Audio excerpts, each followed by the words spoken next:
Welcome to Kenton Teaches. Enjoy the video. You begin by saving a backup, because purging is irreversible for this session. Open the outliner and switch to Blender File or Orphan Data so you can actually see materials and users. Once visible, scan for materials showing 0 users or a highlighted fake user shield. Those are the candidates.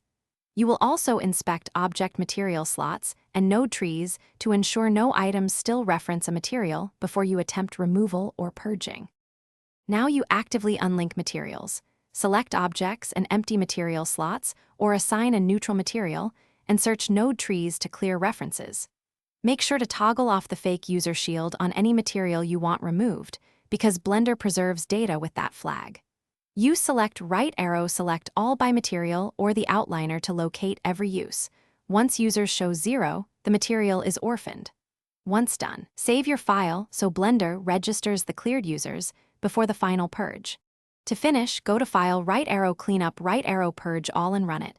If Blender reports remaining orphans, repeat until nothing is purged. Save and reopen to ensure materials really vanished from the session and aren't reappearing. If a material persists, check for linked libraries, asset browser entries, or fake user still set, unlink or remove those sources. If you still see it, append the scene into a fresh. Blend or restart Blender. That forces a clean state and resolves stubborn references.